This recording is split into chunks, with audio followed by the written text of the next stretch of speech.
Haryana channel देखने वाले सभी दर्शकों भाई अशोक मोर की राम। पहले तो अपना नाम और गांव का परिचय देखिए। हाँ जी, मैं रिसाल सिंह मास्टर गांव धनौरी से हूँ और आपका धन्यवाद करना चाहूँगा आपके चैनल का। अच्छा नहीं, हाँ, आपके चैनल गदर हरियाणा का धन्यवाद करना चाहूँगा। और आपने जो किसानों के बीच में आकर के इसी मेहनत करते हो इतनी गर्मी में, आपका उन्हें धन्यवाद।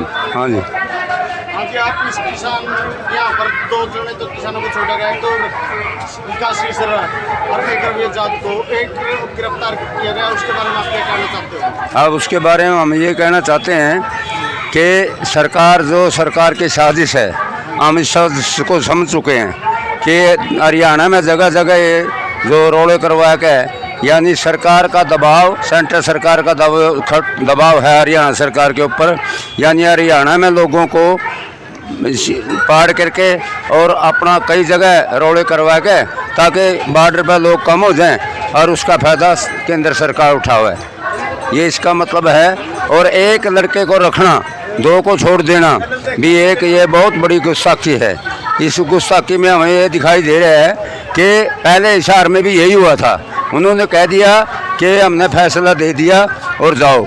यानी एक इतना बड़ा ऑफिसर ये बात कह करके लोगों को घर भेज देता है, तो क्या इसके अंदर और इससे बड़ी झूठ क्या होती है? तो 7 साल लगातार इस सरकार ने झूठ बोलते हुए हो गया।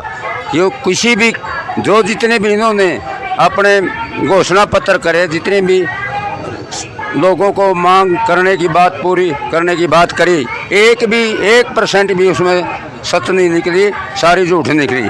चाहे वो स्वामीनाथन आयोग था, और चाहे लोगों को 2 करोड़ लोगों को रोजगार देने की बात थी, और चाहे 15 लाख रुपए खाते में आने की बात थी, चाहे वो नोटबंदी की बात थी। ये सरकार ने सरासर शुरू से ही मोह भंग करके एक अडानी और अंबानी के वो कह रहेंगे, और जनता से इन्होंने कोई किसी तरह का सरोकार नहीं रहा। और उसी के तहत आज सरकार जो है इस दोबारा से इस देश को, ये जो बीजेपी पार्टी है, गुलाम करना चाहती है। उसी तरह जो आज से 150 साल पहले इस देश के लोगों ने कुर्बानी दे करके आज़ादी हासिल की थी। और ज़मीन और ज़मीर की जो आज लड़ाई है, हमें पता है इस बात के लिए कि आज से 50-60 साल पहले हमारे बुजुर्ग जंगल कहते थे, यहाँ जंगल होता था, जंगल काट करके खेती के लायक बनाया था, और बड़ी इसके अंदर ट्रैक्टर चला करके उबड़ खाबड़ ज़मीन को और नदी नाले को और जोड़ों को और उनको जोड़ियों को और टिल्लियों को सब एक समतल करके खेती के योग्य बनाया।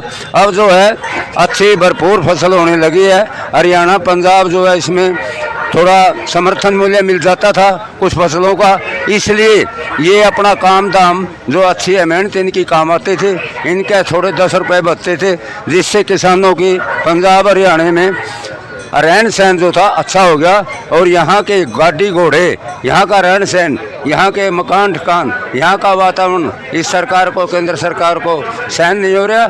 और इसी के तहत हमारे को इन दोनों प्रदेशों को उसकी तर्ज पर, उड़ीसा, बिहार और बंगाल की तर्ज पर कंगाल करना चाहती है, ताकि इस देश के ऊपर, सारे के ऊपर कुछ ही 10 घरानों का राज हो।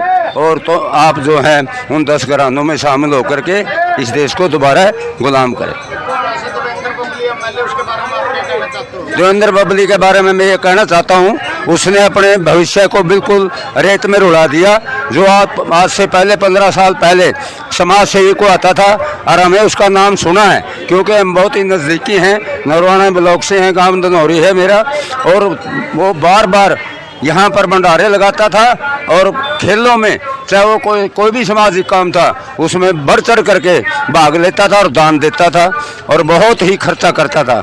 आज उसकी बुद्धि खराब होगी, वो लालच में आ चुका था, पता नहीं मनुष्य का लालच में आया, किस चीज़ का लालच में आ करके आज किसानों को बुरा भला बोल करके इतना लाठी का घाव नहीं होता जितना आज किसान के गाड़ी का प्रभाव पड़ा है।